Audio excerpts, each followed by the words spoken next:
Bonjour à tous, bienvenue à ceux qui nous rejoignent pour la première fois et merci à ceux qui suivent l'aventure depuis le début et qui sont abonnés à la chaîne et à la page LinkedIn. D'abord, j'aimerais vous remercier tous parce que vous faites des retours sur la qualité des vidéos, que ce soit le son ou les sujets qui sont abordés.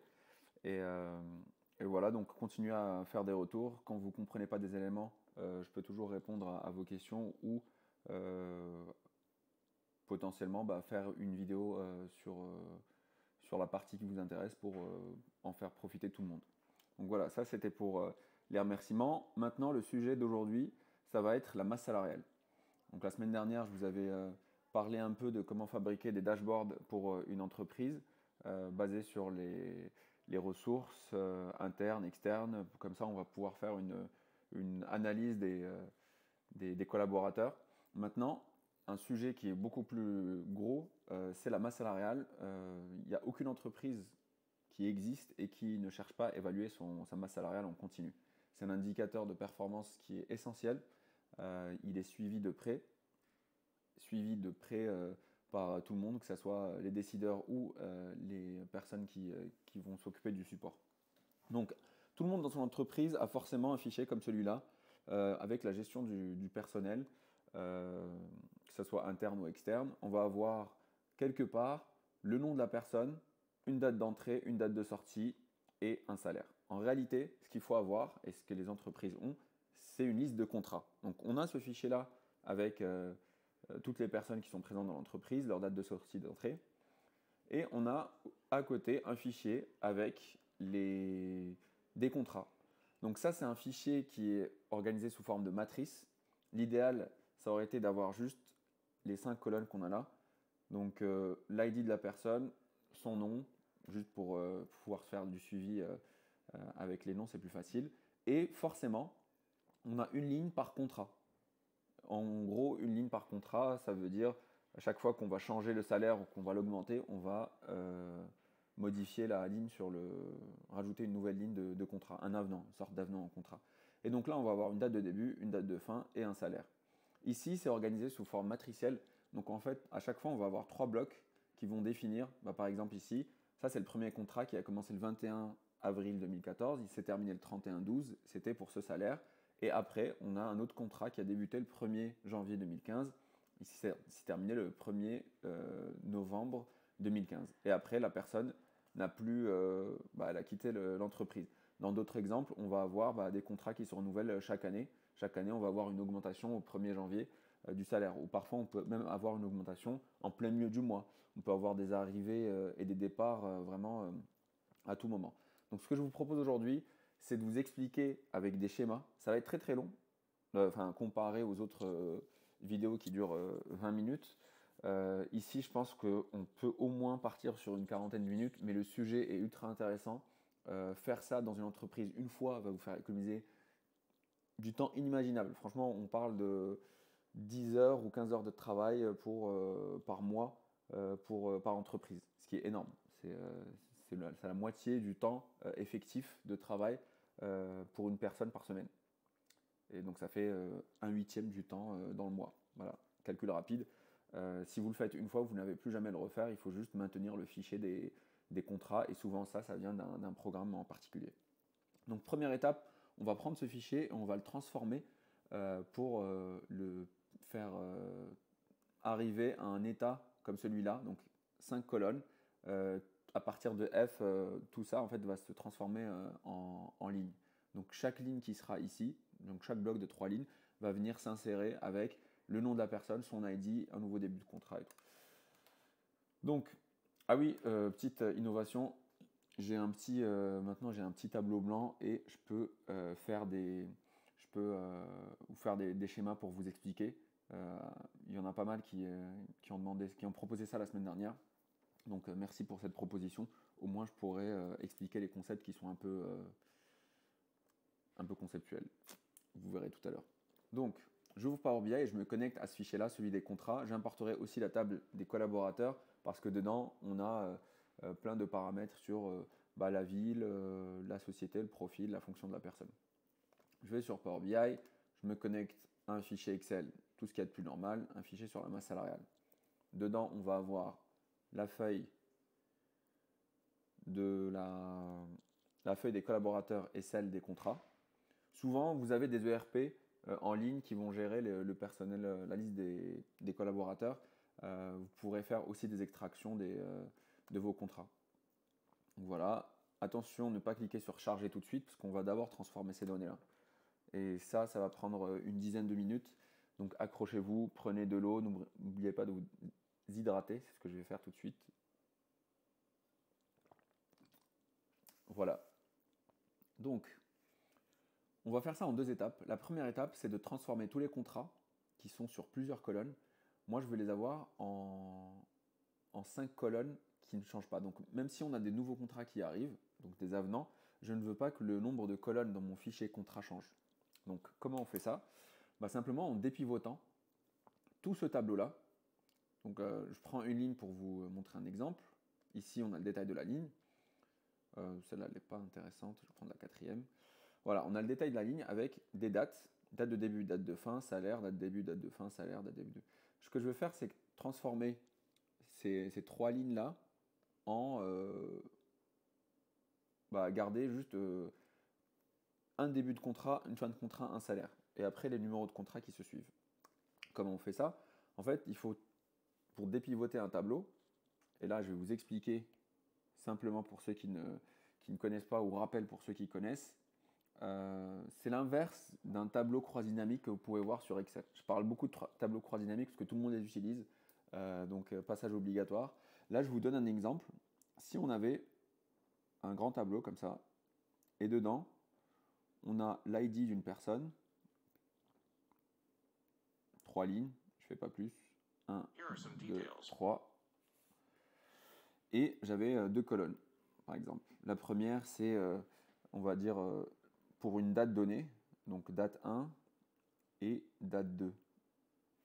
Et par exemple, ici, j'avais le nombre de jours travaillés, nombre d'heures travaillées. Donc cette journée, on a travaillé 6 heures et celle-là, on a travaillé 8 heures. S'il y a du pointage, par exemple. 3 heures et 6 heures. Donc, je vais supprimer ça en bas, finalement. Pas besoin. Et donc, quand on parle de dépivoter un tableau, ce qu'on veut dire par là, je vais prendre une autre couleur, c'est qu'on va prendre les valeurs qui sont ici et on veut que ça soit sur une seule colonne. Je veux avoir quelque chose comme ça. 3 colonnes, l'ID de la personne, la date, donc celle qui était en haut, ici et ici, on va les descendre ici. Et les valeurs qu'on a, le 6 et le 8, on va les mettre ici. Voilà, j'ai utilisé la même couleur, désolé. Et au final, ce qu'on devrait obtenir, c'est 1, 1. Donc je décale. On doit obtenir 1 et 1 pour l'ID, qui est toujours le même. La date, c'est la date numéro 1. Ici, c'est la date numéro 2. Imaginez que c'est une projection de planning. Et ici, je veux récupérer mes 6 heures et mes 8 heures. Donc c'est exactement ce qu'on va faire. On va essayer de passer d'un tableau où il y a plusieurs colonnes et les faire passer en ligne. Et imaginez si on avait une 3e colonne ici. Bon, je vais mal l'écrire. On avait une 3e colonne. Désolé si je vous perds. Si on avait une 3e colonne avec date 3, 7 heures, dans notre tableau de résultats, on obtiendrait du coup une 3e ligne. Et donc le nombre de colonnes ne changera pas. Et on aurait 7 ici, 3e date, toujours l'indice 1. Voilà. Donc je vais laisser ça de côté. J'espère que vous avez compris le concept. Maintenant, on passe à la pratique. La pratique veut qu'on sélectionne toujours on priorise la sélection des colonnes qui ne vont jamais changer de nom. Donc là, ID et nom, le nom de la personne, ils ne vont pas changer de référence. D'ailleurs, je vais juste me débarrasser du nom parce que j'en ai pas besoin. C'était juste pour qu'on va supprimer le nom. On va garder la colonne ID et tous les contrats. Et donc on sélectionne cette colonne, on va dans transformer et vous avez un bouton dépivoter. Voilà. dépivoter les colonnes. Ne cliquez pas dessus tout de suite, il faut cliquer sur dépivoter les autres. Donc en temps normal, on aurait sélectionné toutes ces colonnes-là, contrôle, donc j'appuie sur contrôle, colonne 1, colonne 2, colonne 3, et on les aurait dépivotées. Voilà, dépivoter les colonnes ou tout simplement cliquer sur ça. Mais moi, la vérité, c'est, pour être honnête avec vous, là, c'est pas une très bonne pratique, parce que si le nom des colonnes change, bah là, vous êtes foutu et vous devez tout refaire. Alors que ID ne changera jamais. Voilà, j'espère que c'est compris. Dépivoter les autres colonnes, et là, vous allez avoir toutes les colonnes qu'on avait à droite se sont transformées en deux colonnes, l'attribut et la valeur. Vous allez me dire, mais pourquoi il a fait ça? En fait, ce que je cherchais à faire, c'est extraire un bloc, comme celui-là, et donc pour chaque bloc, on va récupérer, donc ça c'est un bloc, voilà. Non. Les trois premières lignes, en gros, les trois premières lignes vont définir un bloc, c'est le premier contrat. Donc début du contrat numéro 1, fin du contrat numéro 1 et salaire du contrat numéro 1. Et si on vient sur cette colonne et qu'on fait extraire on fait un split au moment où on passe du texte au contrat, on pourra récupérer des données agrégées. Donc on a une fonction pour faire ça, transformer la colonne, fractionner la colonne, et là il faut lui dire, selon la transition de non-chiffre à chiffre, je veux récupérer du coup le chiffre dans une autre colonne. Et voilà. Donc tout ce bloc-là correspond au premier contrat, après on a le deuxième, après on a le premier contrat de la deuxième personne, comme vous voyez ici. Ça, je vais le renommer en disant que c'est le numéro du contrat. Bien sûr, ce n'est pas le numéro identifiant du contrat. Vous pouvez aussi avoir cette valeur-là dans votre base de données, mais c'est juste l'ordre des contrats. Et ici, on a des attributs et leurs valeurs. Maintenant, qu'est-ce qu'il me reste à faire? Il me reste à faire pivoter les attributs pour ne plus avoir que 3 colonnes. Donc, je veux que début du contrat, fin du contrat et salaire deviennent des colonnes et qu'on affecte les valeurs qui sont là, la date de début, la date de fin et la valeur du salaire, qu'elles soient toutes les trois dans une seule ligne. Pour faire ça, c'est simple. On va faire l'inverse de l'opération qu'on a fait tout à l'heure. On va sélectionner la colonne attribut 1 et on va cliquer sur pivoter la colonne, une sorte de TCD. Voilà. Il va vous demander de choisir la valeur que vous voulez faire pivoter. On va dire que c'est la colonne qui s'appelle valeur, parce qu'en fait elle est issue du dépivotage qu'on vient de faire. Et très important, dans option avancée, il faut sélectionner la valeur d'agrégation. Si vous avez plusieurs valeurs, comment ils agrègent. Donc il faut bien préciser ne pas agréger. Voilà. Quand on va cliquer sur OK, on va obtenir tout simplement l'ID de l'utilisateur, le numéro de contrat, le début du contrat, la fin et le salaire. Même si le nombre de colonnes va changer, on va toujours rester sur cette table-là. Et on vient de finir, du coup, notre première partie qui est de construire une table des contrats avec 5 colonnes. Je vais juste modifier les types en disant que ça, c'était une date. Ça aussi. Attention. Date. Et le dernier, le salaire, je vais dire que c'est un nombre décimal fixe qui est différent d'un nombre décimal parce qu'en fait, il est beaucoup plus léger. Et c'est souvent utilisé pour les valeurs monétaires. Voilà. Tout ce qui est argent. Donc voilà, on a terminé notre table. Normalement, on devrait s'arrêter là et passer à une autre table. Pourquoi? Parce que je n'ai pas envie de perturber cette table-là. Ça, c'est la table des contrats qui ont été dépivotés. La plupart d'entre vous, ils vont obtenir une table comme ça, avec l'ID de l'utilisateur, le numéro du contrat, le début, la fin et le salaire. C'est ce que la plupart d'entre vous vont extraire de leur ERP en ligne ou de leur base de données.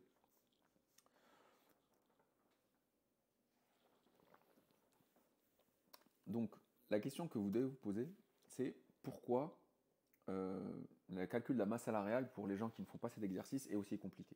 En fait, le calcul de la masse salariale est aussi compliqué parce qu'on ne peut pas simplement dire que le salaire annuel, donc là c'est un salaire annuel d'ailleurs, je vais le renommer, salaire annuel, c'est ce qui est écrit dans le contrat, on ne peut pas juste considérer que le salaire annuel de la personne, c'est la masse salariale. Pourquoi?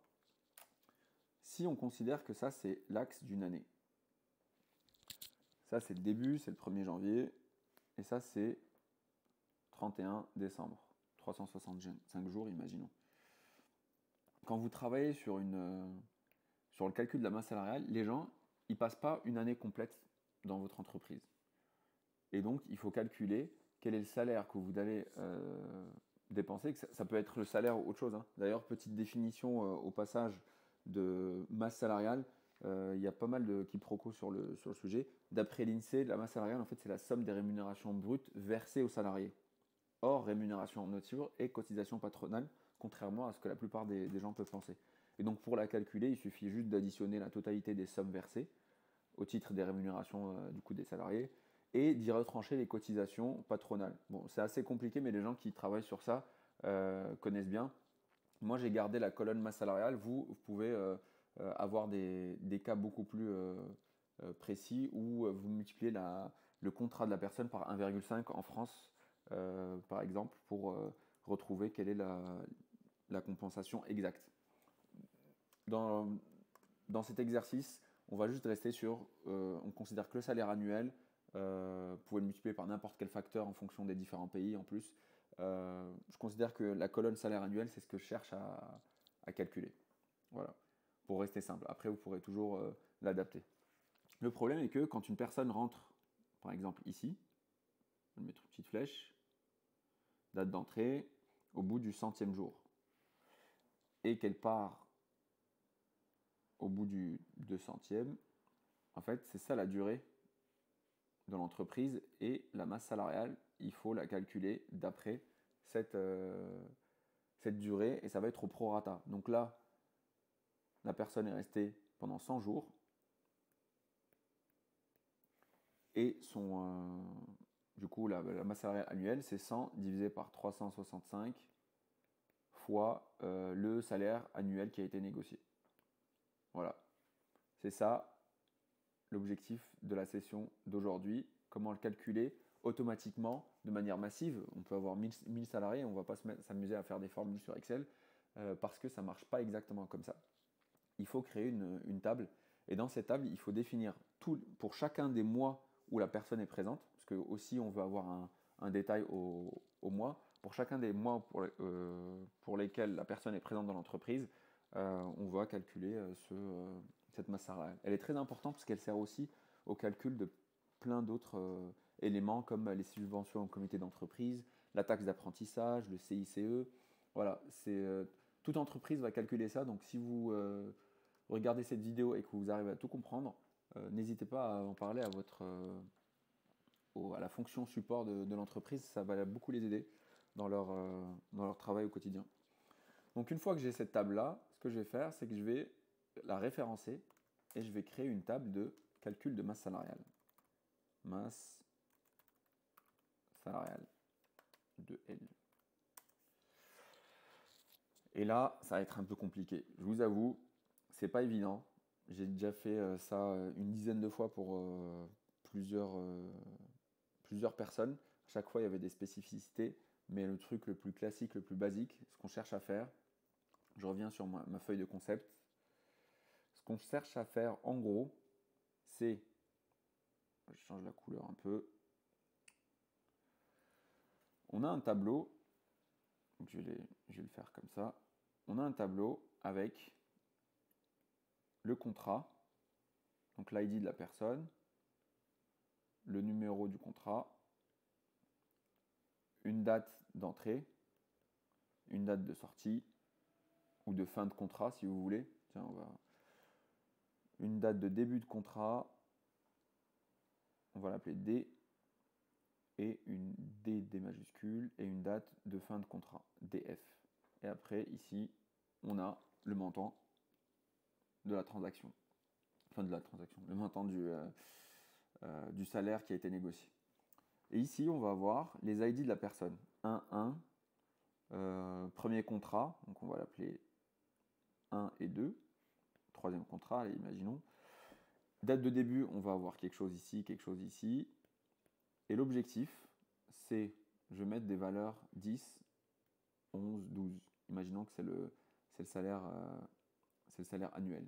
L'objectif, c'est que pour chacune de ces lignes-là, qui est du coup un contrat entre un début de date et un fin de date, c'est pas forcément une année, on obtienne, du coup chacune de ces lignes, je vais le mettre comme ça, on obtienne un tableau, comme ça. Et dans ce tableau, on doit avoir autant de lignes que de mois entre le début, la date de début et la date de fin. Donc si ici ça dure par exemple, ça commence le 2e mois et ça se finit le 6e, on doit obtenir 4 lignes. ID, bon, imaginons qu'on a cette ligne-là qui concerne toutes les informations de la personne. Donc ID, tout ça, on oublie. Je vais zoomer un peu. Et en fait, à partir de la deuxième colonne, ce qu'on doit avoir, donc on a plein de colonnes, je vais mettre 3 petits points.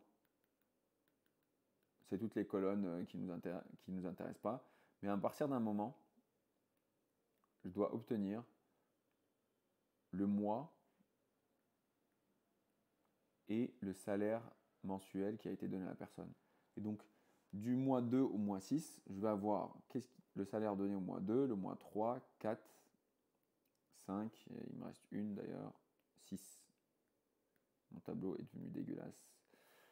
Donc 6e mois, et là on aurait des salaires, par exemple, ici ça va. J'ai choisi des nombres compliqués, mais je vais mettre des dollars, voilà. Et une fois qu'il y a eu un avenant au contrat, 6 par exemple du mois 6 au mois 12, ce que vous arrivez encore à voir, voilà.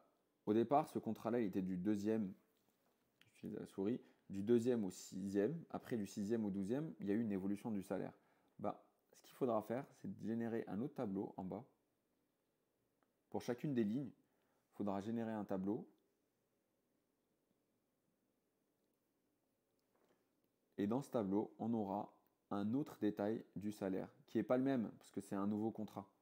Et donc c'est là la complexité, c'est que pour chaque ligne de contrat, il faudra générer autant de lignes que de mois dans lesquels la personne a travaillé. Et bien sûr, les personnes, parfois, elles arrivent en plein milieu du mois. Donc qu'est-ce qui se passe? Le salaire, il est proratisé.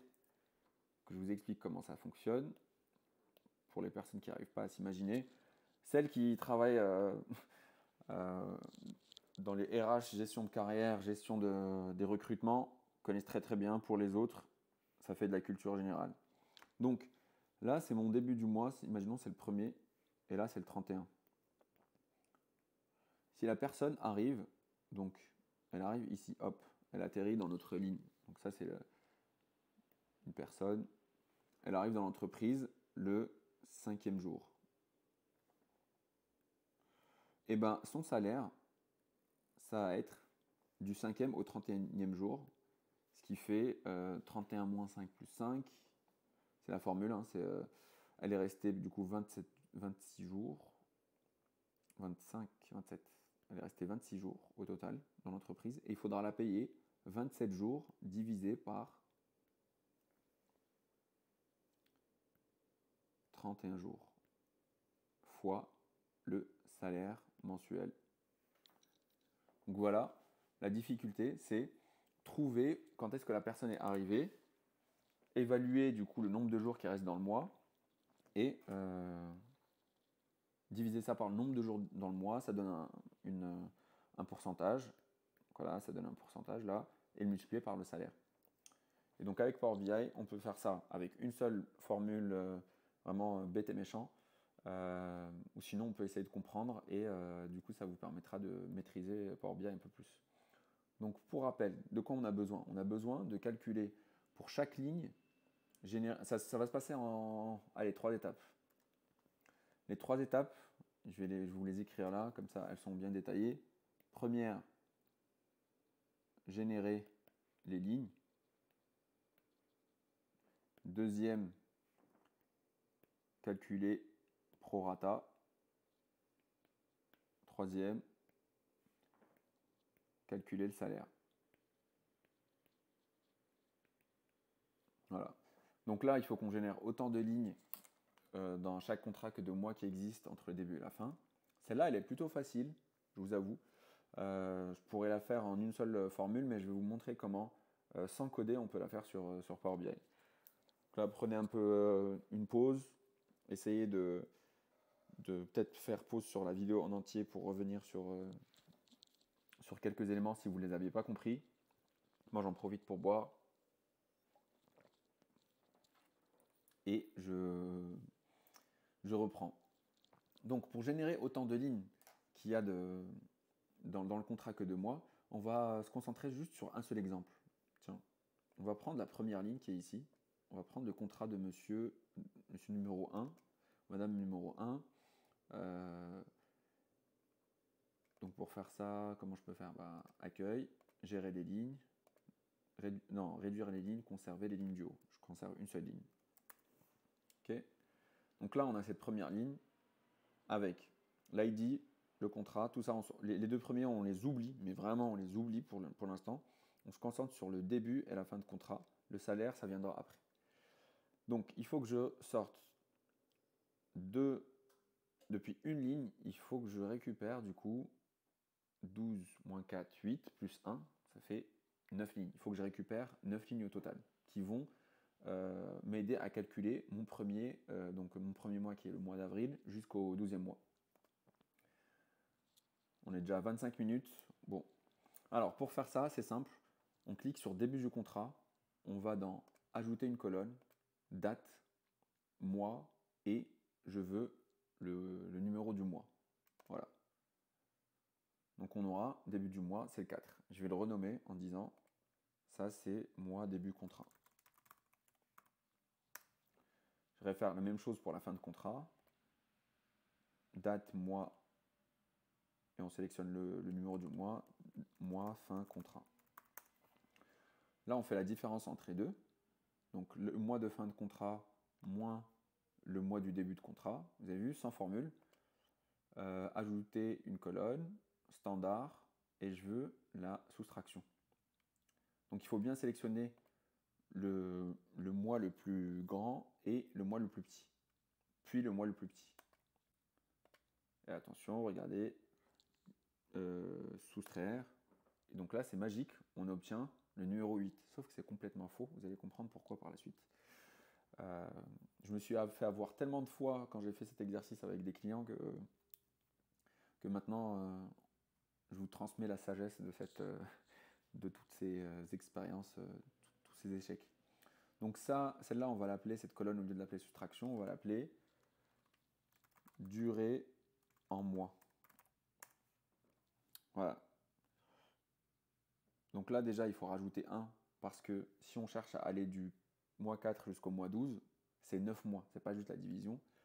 Et on va du coup aller dans standard, ajouter valeur 1. Je le fais pas à pas, parce que pour que tout le monde puisse voir qu'on n'a pas besoin de taper des formules dans le langage de Power Query pour arriver à ce résultat.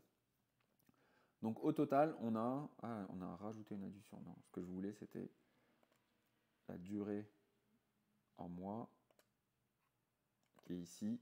Il faut qu'on aille transformer standard, ajouter 1, au lieu de rajouter une nouvelle colonne qui ne sert à rien. Donc là, on a 9 mois. Cool, vous me direz. Sauf que dans les entreprises, il y a des contrats qui ne commencent pas le 1er janvier et qui ne se terminent pas le 12. Comment c'est possible? Je vais vous montrer un exemple. Démonstration. Parfois, il y a des gens qui arrivent dans l'entreprise assez tard dans l'année. Donc, imaginons que ça, c'est l'année 2019 et ça, c'est l'année 2020. Je pense qu'il y en a qui commencent à comprendre ce que je veux dire, mais... Donc, 2019-2020. Si vous arrivez, par exemple, ici, dans l'entreprise, et que vous repartez ici, c'est cool, on va pouvoir vous faire du coup, vous êtes resté, par exemple, 9 mois. De cette date à cette date, ça fait 9. Parce qu'on a fait, imaginons, du 2e mois jusqu'au 11e, jusqu'au 10e. Ça fait 9 mois au total. Mais si vous arrivez, donc je reviens en arrière, on fait 10 moins 2 plus 1, ça fait 9. Si vous arrivez à ce moment-là de l'entreprise et que votre contrat il se termine à ce moment-là, qu'est-ce qui se passe? Là, vous êtes arrivé le mois 10 et là, vous repartez le mois 6. Si on fait 6 moins 10 plus 1, ça vous fait du coup moins 3. Et ça passe pas. Vous n'avez pas travaillé moins 3 mois. Donc ce qu'il faut faire, c'est prendre en compte les années. Donc là, on a calculé la durée du contrat en termes de mois. Et ce qu'il nous reste à faire, c'est de rajouter les années qu'on va récupérer. Donc, on a calculé le mois de début du contrat et le mois de fin du contrat, et ça nous a duré la durée en mois. Maintenant, on va refaire la même chose. On va aller sélectionner la durée du contrat, date, année, et on va récupérer l'année du début de contrat. Donc, je le renomme année début de contrat. Ah, qu'est-ce qui s'est passé? Année extraite. Ah, ok. J'ai modifié la... Donc, début du contrat, ajouter une nouvelle colonne. Chaque fois, je me perds. Année. Du coup, je rajoute l'année. Ça s'appelle année début contrat. Et je vais extraire aussi l'année de fin du contrat. Fin du contrat, date, année. On ajoute bien une nouvelle colonne. Et j'ai année fin contrat. Et donc si je fais la différence entre les deux, bien sûr, dans ce cas-là, on va obtenir 0. Mais dans d'autres cas, quand on sera, par exemple, un contrat qui commence en 2014 et certaines personnes, les pauvres, elles sont augmentées que 3 ans plus tard, donc en 2016 ou en 2017, bah là on aura 3 ans. Et du coup, il faudra générer 3 ans de lignes. Donc ça fait 12 fois 3, 36 lignes. Et pas juste la différence entre le début du mois et la fin du mois. Donc là, on fait la différence entre les deux. Année de fin de contrat, année de début du contrat, ajouter une colonne, standard, et c'est une soustraction. Faites bien gaffe à l'ordre dans lequel vous sélectionnez ça. Et la soustraction, on va l'appeler durée en année. Durée en année. Voilà, maintenant qu'on a cette différence-là, je reviens sur mon papier du concept. J'adore cette application. Donc, si on était dans ce cas-là, où on rentre le 10 2019 et on part le 6 2020, bah, du coup, il suffit de faire 2020 moins 2019 fois 12 plus le mois où on est sorti, donc 6, moins 10, plus 1. Donc le plus 1, c'est juste pour prendre en compte le mois de départ. Et voilà, donc c'est comme ça qu'on gère les distances entre des mois qui sont dans des années différentes.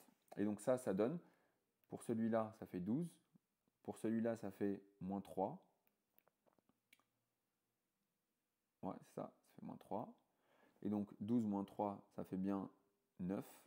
Et du 10e au 6e mois, on a bien, du 10 2019 au 6 2020, donc là, de cette date à cette date, ça fait bien 9 mois. On a le mois 10, 11, 12, donc 10, 11, 12 pour 2019. Et après, on a le premier, le deuxième, troisième, quatrième, cinquième et sixième pour 2020. Et ça fait bien 9, 12 moins 3. Voilà, c'est valable pour tout le temps, donc c'est simple, mais il faut bien suivre toutes les étapes. Maintenant qu'on a la durée en année et la durée en mois, maintenant il suffit de multiplier la durée en année par 12. Donc on vient multiplier par 12.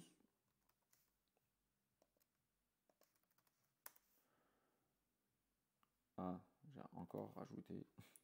Donc durée en année, on vient la transformer. J'aurais pu faire une petite formule, mais je veux bien le faire, enfin, je préfère le faire en utilisant l'éditeur visuel. Donc on sélectionne la colonne durée année et on va transformer cette colonne en la multipliant par 12. Ça donne toujours 0, c'est pas un problème. Et maintenant on va venir faire la somme entre la durée en année et la durée en mois. Donc, je clique sur les deux. Là je ne peux pas les transformer, je suis obligé de créer une nouvelle colonne. Je vais faire addition et ça va me créer une nouvelle colonne. Et celle-là, c'est la colonne finale qu'on veut et c'est le nombre de mois dans le contrat. Voilà, on va l'appeler le nombre mois contrat. Et maintenant, on va faire un peu de nettoyage. On va se débarrasser de toutes les colonnes qui ne nous intéressent pas. Donc la durée en année, l'année de fin de contrat, l'année de début. Tout ça, je l'enlève parce que ça ne me sert plus à rien dans mon exercice. Je peux me permettre de les supprimer les colonnes parce qu'en fait, c'est moi qui les ai créées. et leur nom sera toujours maîtrisé. Donc maintenant qu'on a ce nombre de mois de contrat, c'est pas évident, mais vous allez voir, si je remonte un peu dans mes étapes et je conserve pas les premières lignes, mais je vais conserver les 15 premières lignes. Même quand on arrive en plein milieu d'année et que la fin du contrat, c'est par exemple l'année d'après, ça marche toujours. Alors, où est-ce que je pourrais trouver un exemple de ça? Quelqu'un qui est arrivé en... Bon, je n'ai pas d'exemple évident dans cette table-là, mais croyez-moi, on trouve... le calcul est bien assuré, on le checkera de toute façon par la suite. Donc, je vais revenir sur une seule ligne. Pourquoi je travaille tout le temps sur une seule ligne? C'est pour alléger mes processus de traitement. Une fois que j'aurai terminé, j'enlève le filtre et ça s'appliquera à tout le monde. Et là, ça va beaucoup plus vite parce que on travaille que sur une seule ligne. Donc, je suis toujours à une seule ligne. Je vous avoue que tout ça, les 10 étapes qu'on a faites, elles peuvent être faites en une seule formule. Super complexe, mais une fois qu'on a maîtrisé, on peut se permettre ça. Mais moi, je voulais vous faire aussi une initiation à ces outils-là qui vous permettent de le faire de manière drag and click. Maintenant qu'on a le nombre de mois, il faudra générer du coup autant de lignes. Et comment on fait ça? Il y a une fonction qui s'appelle list generate. Elle est assez simple. On va sur Power Query, sur Google, et on tape Power Query M generate list. Et là, vous avez une explication. Là, c'est en anglais, mais vous pouvez le trouver en français. Une explication, des exemples. Nous, ce qu'on va faire, c'est qu'on va copier cet exemple et je vous traduis la formule. C'est, je veux générer une liste. Ça commence à 10 et à chaque fois, tant qu'on est supérieur à 0, on va soustraire 1. Donc on part de 10 et on va descendre. Et nous, on va partir de notre nombre de mois et on va descendre et on va générer un chiffre. Donc c'est l'ordre de notre mois dans notre table. Voilà. Comment on peut faire ça facilement? C'est simple. On choisit, on va dans Ajouter colonne, colonne personnalisée, et on va coller cette formule. Sauf que on va remplacer le 10 par le nombre de mois du contrat. Et voilà. On va la renommer en disant que c'est les mois courants, le mois de référence.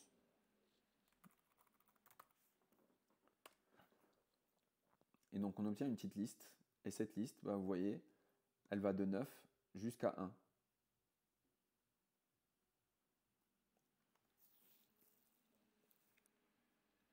Et donc, de 9 jusqu'à 1, ça voudrait dire qu'on irait donc faire le début du contrat, c'est le mois 4, donc le 1er avril.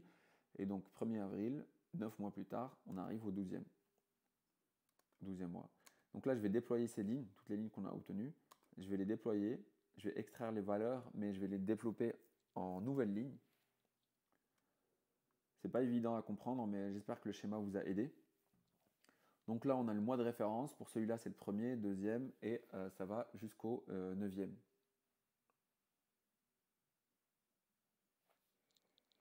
J'ai l'impression que j'ai oublié quelque chose, mais non, je n'ai rien oublié.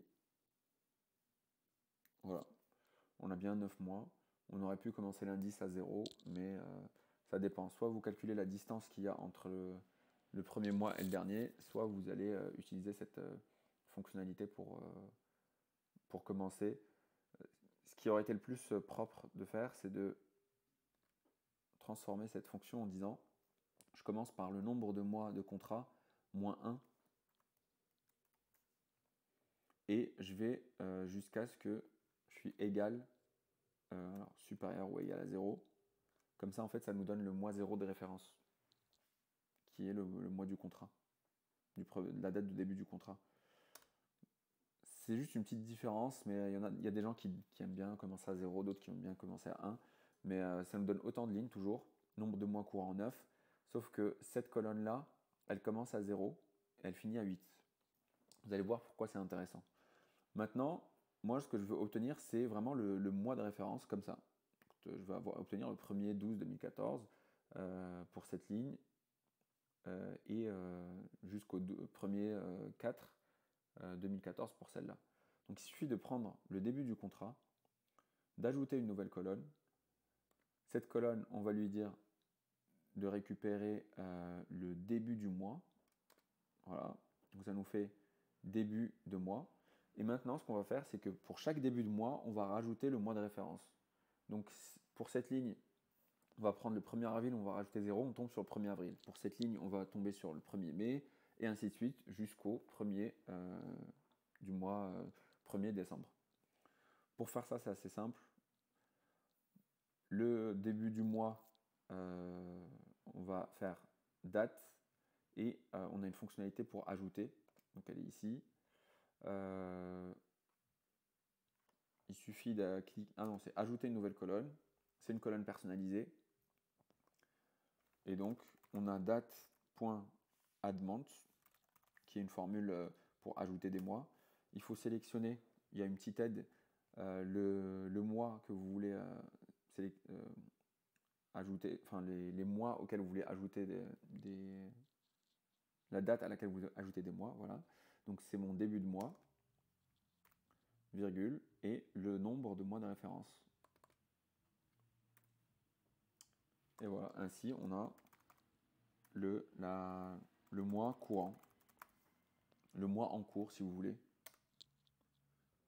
Donc pour ce contrat-là en particulier, je résume, hein, pour ce contrat, on a le contrat débute je fais trop de va-et-vient, le contrat va débuter le 21-4 et va se terminer le 31-12. Okay. Pour chacune des dates de ce contrat, on va avoir une ligne qui va nous aider à calculer le salaire de la personne. Bon. Voilà, là vous avez vu, c'est assez simple. Je vais me débarrasser de la colonne début de mois, mois de référence et nombre de mois. Et je vais laisser la colonne mois courant. Et donc pour chacun de ces mois-là, on pourra faire un calcul sur le salaire annuel. Facile? Non? On est bientôt à 42 minutes.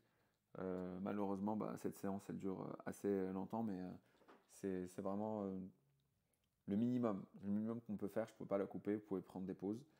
Donc, une fois qu'on arrive au mois courant, moi, ce que je vais faire, c'est que je vais le transformer en date. Et là, c'est toujours pas fini, parce que si la personne est arrivée, on est bien d'accord, elle est arrivée le 1er, elle est partie le 31, elle est arrivée le 21, elle est partie le 31. Enfin, le contrat se termine le 31 en considérant qu'elle est partie. Chaque contrat est à considérer tout seul. Il faut encore calculer le prorata pour chacun des mois, le prorata entre la date début du contrat et la date de fin du contrat. Donc là, on repasse sur le concept. Décalage. Prendre une autre couleur. Allez, un peu de bleu.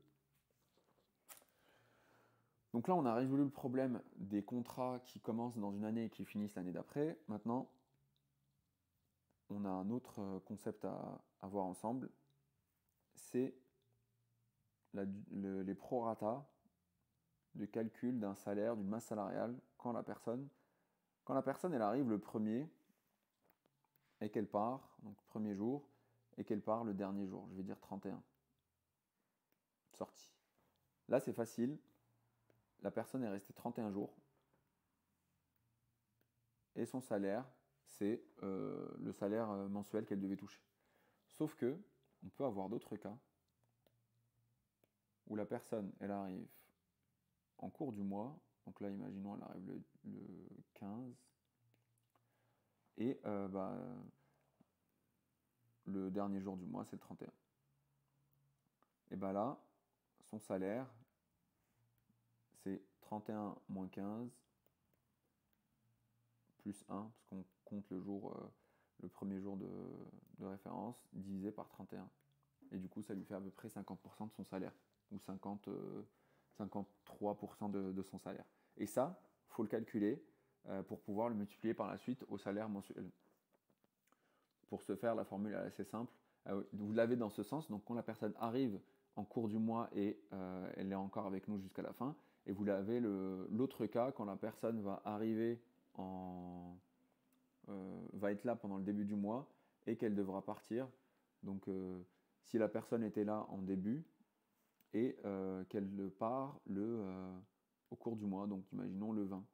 Donc là, encore une fois, c'est 20 jours de travail proratisé. Donc le ratio, c'est 20 sur 31. Et pour faire ça, c'est assez simple en réalité. Maintenant que vous avez compris le concept, qu'est-ce qu'on fait nous les êtres humains? Quand on cherche à connaître le début du mois, on part du début et on regarde la valeur maximale. Donc là, la valeur maximale entre le début du mois et le premier jour de présence. Dans le cas où on est en vert, c'est le premier. Dans le cas où on est en rose, quand la personne est arrivée le 15, c'est le 15. Donc premièrement, on prend le maximum entre la date de début du mois en cours et la date d'arrivée de la personne. Si elle est là au premier du mois, on prend le premier. Si elle est là au 15, on prend le 15. Et pour calculer la date de sortie, c'est simple aussi. On part d'ici et on regarde quelle est la date minimum de départ quelle est la date minimum entre la date de départ et la fin du mois. Donc si la personne est là jusqu'au 31, pas de problème. On considère que c'est le 31 son jour de départ. Et si la personne est là avant, donc est restée là jusqu'au 20 par exemple, on considère que le minimum entre 20 et 31 c'est 20, donc sa date de départ c'est le 20. Voilà, il faut le faire en 2 étapes. Une fois que vous le faites en 2 étapes, c'est beaucoup plus évident. Maintenant que je regarde ce schéma, je me dis que peut-être que je vous ai embrouillé. Mais je pense que vous avez compris. Si vous ne l'avez pas du tout compris, appelez-moi salarial de LE. Non mais je viens de voir cette faute. Donc pour calculer le minimum entre le début du mois et la fin de contrat, c'est assez simple.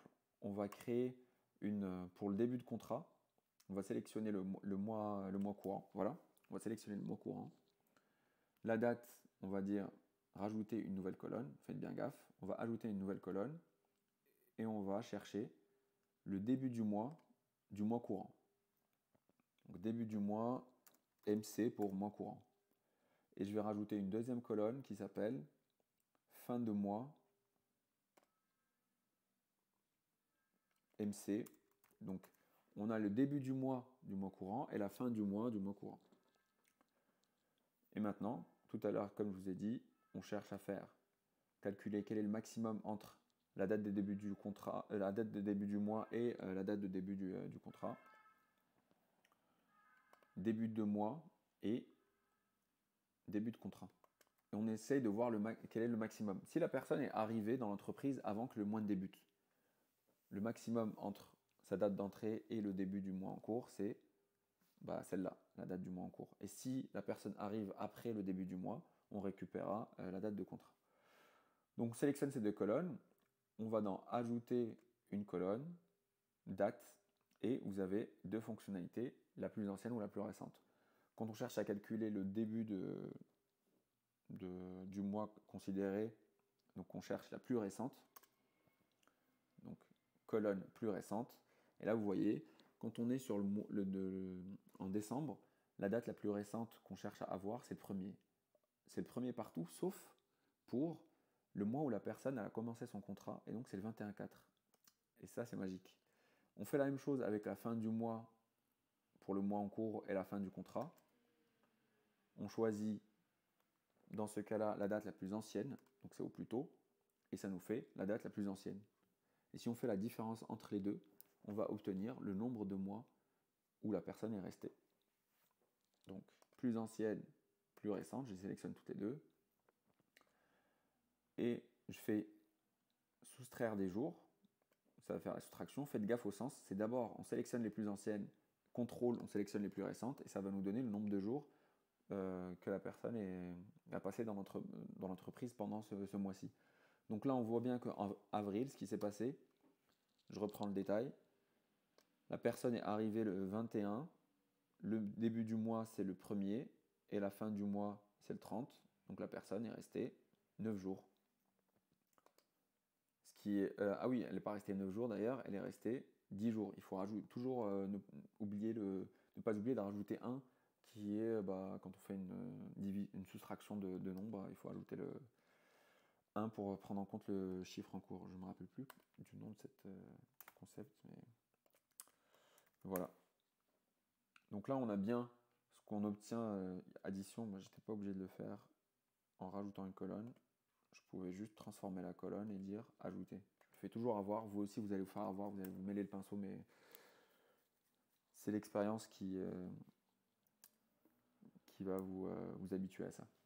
Donc, soustraction, je la renomme en disant que c'est nombre jours présence dans l'entreprise. Et maintenant, il faut juste calculer quel est le nombre de jours total dans l'entreprise et quel est le nombre de jours qu'on considère la référence dans l'entreprise. Et ça, c'est facile. On prend la date la plus ancienne. Non, on ne prend pas la date la plus ancienne, pardon. On prend le mois en cours. Celle-là, on les laisse tranquille. On prend le mois courant, qui est du coup une référence, et on va ajouter une nouvelle colonne en disant qu'on veut la fin du mois d'abord. Donc on veut juste récupérer la date du fin du mois, la date de fin du mois, et après ça, on la transforme. Pourquoi je l'ai prise ici? Parce que j'aurais pas pu prendre la date ici la plus ancienne, parce que c'est cette date la plus ancienne, il ne faut pas la confondre avec la fin du mois. C'est la date la plus ancienne de présence de la personne dans l'entreprise. Donc je cherche à calculer en fait ça, le ratio.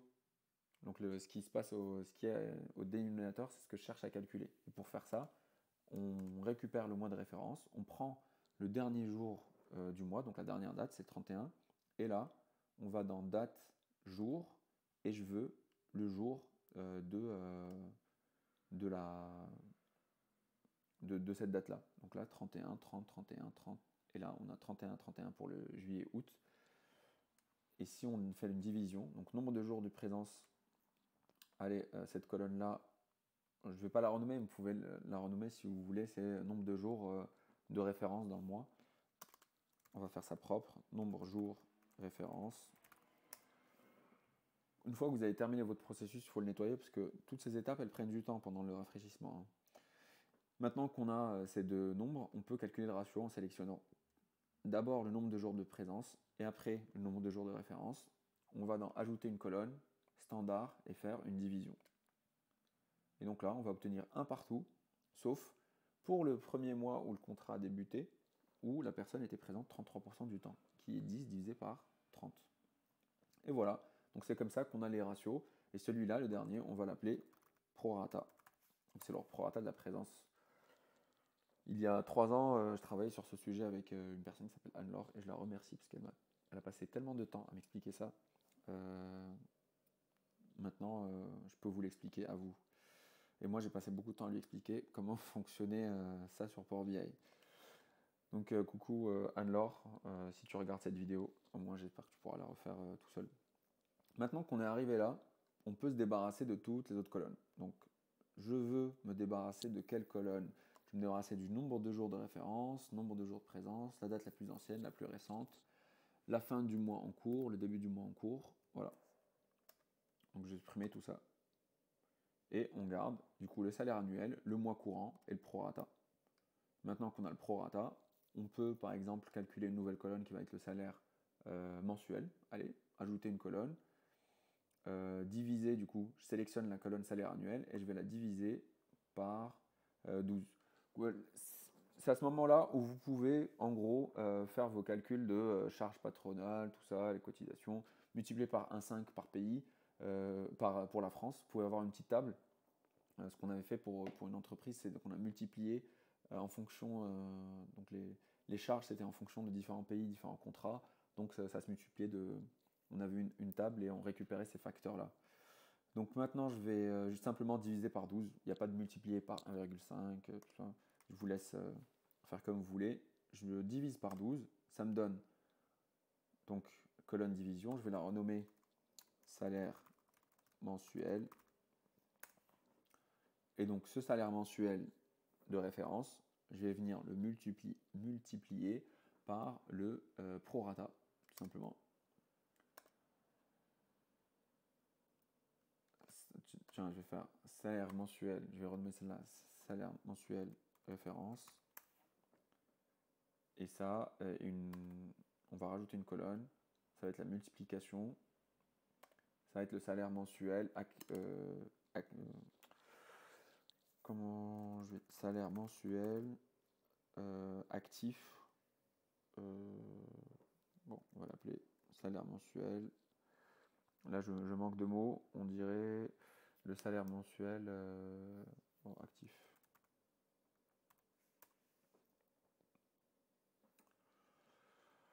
Et voilà, donc pendant ce premier mois, la personne son salaire de référence était 4932 et le salaire comptant, on va dire, actif, c'était 1644 pour le nombre de jours où elle a été présente dans l'entreprise. Et une fois que vous avez ça, ben voilà, l'exercice il est terminé. On peut calculer pour chaque mois quel est le salaire qui est dû ou le salaire qui est chargé, la masse salariale précise, les rémunérations des salariés, quelles sont les subventions au comité d'entreprise, quelle va être la part du CICE, bref, tout ce que vous pouvez imaginer. Je garde le prorata parce qu'il va m'aider à calculer le nombre de jours de travail par la suite, si on veut. Une fois qu'on a fait ça, on n'oublie pas de remonter et d'aller enlever le filtre. On a beaucoup d'étapes, mais j'ai fait tout à la main, alors que normalement ça se tient en 4 formules. Je vais revenir ici et je vais enlever cette ligne qui me filtre, qui m'a aidé à faire mon traitement. Et là, Power BI va traiter du coup toutes les lignes. Pour le deuxième contrat de cette personne, regardez, là, on a un premier contrat.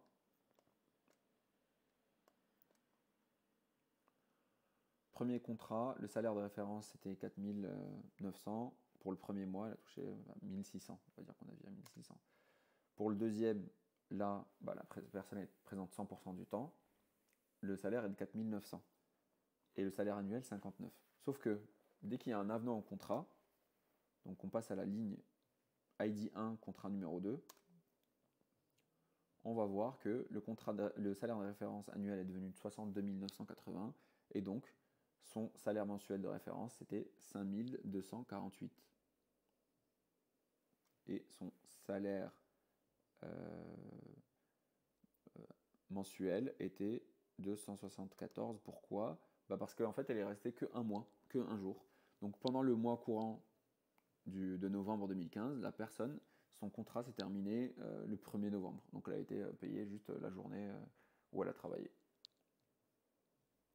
Voilà, des exemples de comment on peut faire ça en une heure.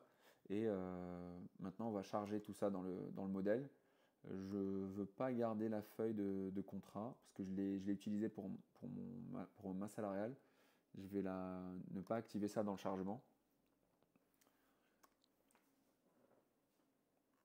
Et je vais fermer appliquer. Donc pour chaque personne, pour chaque ID, on va avoir une connexion avec les collaborateurs. Et là, vous pourrez répondre à des questions que tout le monde n'arrête pas de vous poser dans l'entreprise. Si vous êtes au service RH ou recrutement ou financier, c'est en une heure de travail, vous allez réussir à répondre à quelles sont les questions, par exemple, sur la masse salariale en cours, sur la masse salariale par pays, la masse salariale par division. Je vais attendre que mes lignes soient chargées. Je vais faire un petit check sur les données. Ok, ça a bien été fait. Et un petit check sur la liste des collaborateurs. Cool. Et là, Power BI est génial parce qu'il vous aide à construire un modèle de données automatiquement. Ça nous évite les recherches V. Donc pour chaque ligne de masse salariale, on a une ligne équivalente dans la table des collaborateurs. Et donc on pourra filtrer par société, par type, par ville. Donc je passe, allez, ça fait 1 heure que cette vidéo tourne. On va faire juste quelques visuels pour vous montrer ce que vous pouvez faire maintenant sur la partie visualisation de Power BI. D'abord, je vais créer. Qu'est-ce que je vais créer ? Je vais créer mon mois courant. Je vais juste changer son type, outil de colonne. Bon, pas besoin. Allez, mois courant. Je veux un graphique en barre. La légende, ça va être déjà la valeur, ça va être le salaire mensuel actif. Donc là, j'aurai une somme de mes salaires par mois sauf que en fait, c'est valable sur toutes les années. Comme on a fait un calcul précis à la ligne près au mois de présence, vous avez un calcul sur toutes les années. Je vais le colorier par, imaginons qu'on veut le colorier par division, donc par fonction dans l'entreprise, qu'on va avoir pour avoir le ratio, l'évolution des différentes parts dans notre budget des différents salaires, des différentes fonctions, pardon. Je vais les mettre en graphique empilé, ça c'est pas mal, ça permet de comparer. Je vais afficher les étiquettes de données. Voilà. À côté de ça, je peux mettre un filtre de date, un segment, pardon, pas un filtre, sur les dates. Donc je ne veux voir les mois courants, c'est ce qui nous intéresse vraiment. Les fins de contrat et le début, ça c'est terminé. Donc sur les mois courants, je veux récupérer les années, comme ça, ici. On pourra dire, je veux faire une analyse de 2017 jusqu'à 2019. Voilà. 2017 jusqu'à 2019. À côté de ça, on met par exemple des filtres sur la ville de nos salariés. C'est tout petit, je suis désolé. Donc on a 5 villes. Ouais, 5 villes. Je vais augmenter un peu la taille quand même. Allez, je prends juste un peu de temps pour vous montrer comment on peut comment on peut faire des dashboards rapidement pour répondre à des questions qui prennent normalement 1000 ans sur Excel. Là, on a les villes. On copie ce visuel de segments. Je descends en bas et je vais par exemple sélectionner je vais remplacer ça par quoi? Par les profils, par exemple, ou les fonctions d'entreprise. Ça va être plus propre. Voilà, donc on a un filtre sur les fonctions, un filtre sur les villes. On peut aussi avoir un filtre sur les types de salariés, externes ou internes. Ah, ça c'est pas mal. Je vais prendre je vais créer une carte parce que souvent on le demande. Donc déjà à partir d'ici, si vous filtrez sur une ville, on va voir par année notre masse salariale qui évolue. Après, on pourra mettre par exemple le nombre on va comparer ça à l'effectif parce que bien sûr il y a eu des recrutements, il y a eu des départs.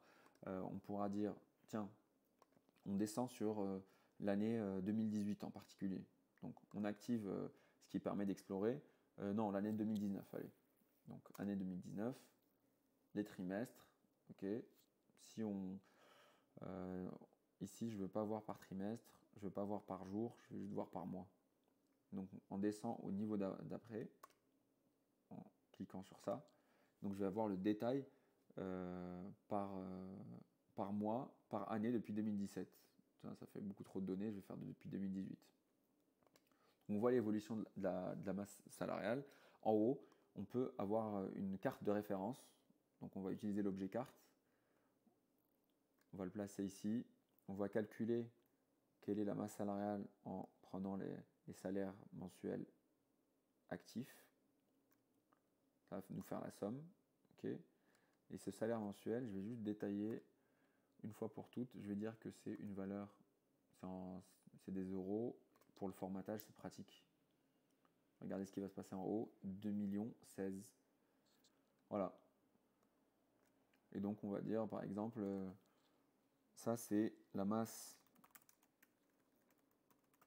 salariale.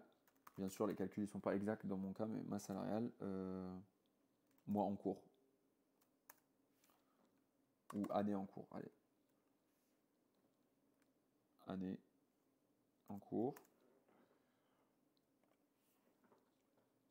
Donc l'année en cours, pour filtrer ce visuel sur l'année en cours, même si on est de 2018 à 2019, il suffit de prendre du coup le mois courant, le glisser ici dans les visuels et de dire je veux un filtre de date relative et je veux que ça soit dans cette année.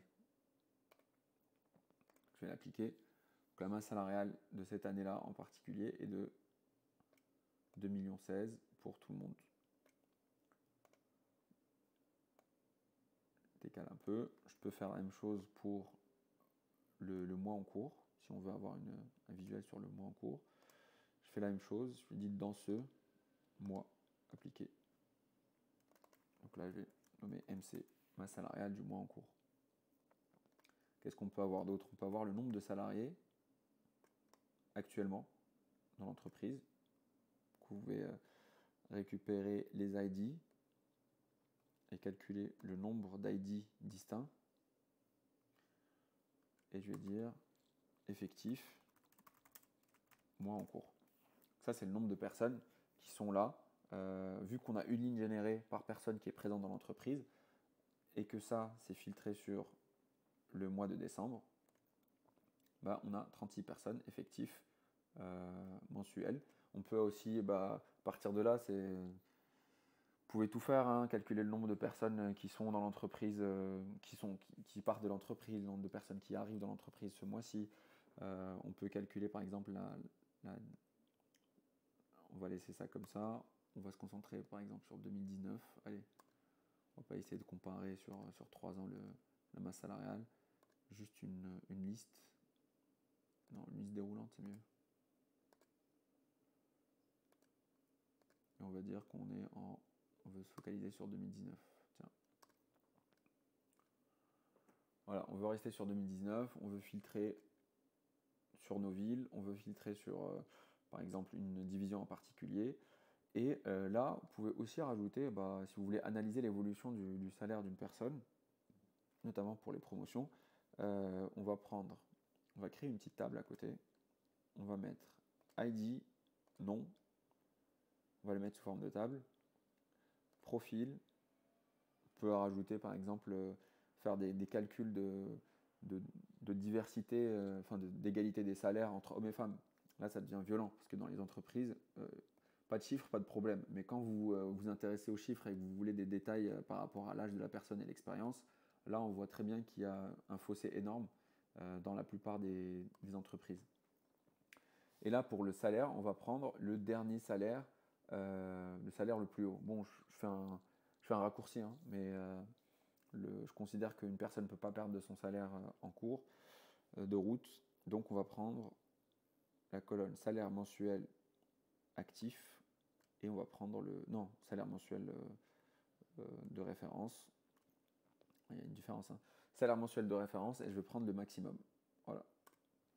Normalement, il faut faire une formule pour dire quel est le salaire mensuel de référence de la dernière date en cours. Salaire mensuel ref, tiens, pour ne pas avoir trop d'espace. Et le salaire mensuel de référence, lui aussi, je vais définir son type pour que ça soit en euros. Attention, c'est lent, hein. Euros et sans détail, donc sans virgule. Salaire mensuel, on va juste l'appeler annuler.